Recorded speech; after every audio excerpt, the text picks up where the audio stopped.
시청자 여러분 안녕하십니까? 6월 26일 금요일 뉴스 시작합니다. 국회법 개정안 처리를 주도했던 새누리당 유승민 원내대표가 박근혜 대통령의 거부권 행사 앞에 결국 머리를 숙였습니다. 그럼에도 청와대와 친박계는 여전히 사퇴론을 밀어붙이고 있는데요. 야당은 국회 보이콧을 선택했습니다. 김현주 PD가 보도합니다. 새누리당 유승민 원내대표가 결국 박근혜 대통령에게 고개를 숙였습니다. 국회법 개정안에 대해 박 대통령이 거부권을 행사하자 개정안 처리에 앞장선 유 원내대표의 거취 문제가 불거졌기 때문입니다. 유승민 원내대표는 오늘 오전 새누리당 정책위원회 행사에서 박근혜 대통령께 진심으로 죄송하다고 말했습니다. 대통령이 국정을 헌신적으로 이끌어가려고 노력하는데 여당으로서 충분히 뒷받침을 못했던 겁니다. 유 원내대표는 대통령이 마음을 풀어달라고도 재차 언급했습니다.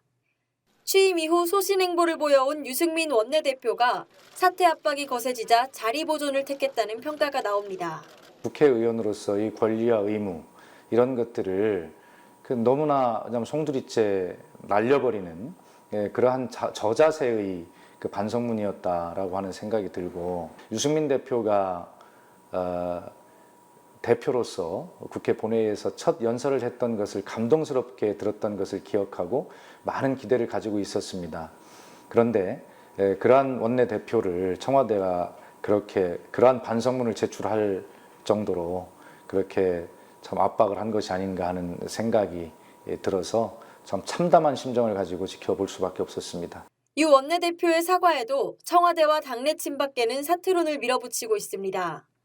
어제 열린 새누리당 의원총회에서 유승민 원내대표에 대한 유임 결정이 났지만 청와대 정무특보인 새누리당 윤상현 의원은 당청 관계의 심각성에 대해 의원들이 잘 모르고 있는 것 같다는 발언을 했습니다.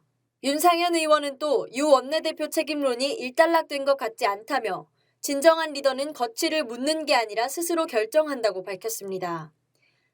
이에 대해 유승민 원내대표는 당 지도부나 의원님과 자연스레 대화를 계속 이어나갈 것이라며 사퇴 요구를 일축했습니다. 같은 시간 야당은 새누리당이 본회의에 참석해 국회법 개정안을 제의하라고 요구했습니다. 여야가 합의한 국회법 개정안을 자동 폐기하는 것은 청와대 굴복 선언이라는 주장입니다.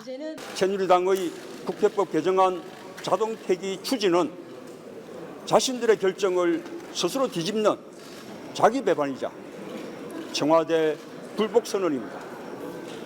여야 합의 사항을 뒤엎으면서 국회의 존재 가치를 부정하고 대통령의 뜻에만 따르겠다면 상권 분립과 의회 민주주의는 불가능합니다. 새정치민주연합은 국회 의사 일정을 보이콧하고 국회 외부 일정을 소화했습니다. 저희 새정치민주연합은 지금 국회법 개정안 제9의 일정 날짜가 정해질 때까지 의사 일정을 중단한다라고 하는 조건부 중단 계획을 가지고 지금 그런 입장에 있습니다. 정의화 국회의장은 오는 7월 1일 국회법 개정안을 제2에 붙이겠다고 밝혔지만 새누리당이 본회의 표결에 불참하기로 방침을 정해 폐기 가능성이 커 보입니다. 국민TV 뉴스 김현주입니다.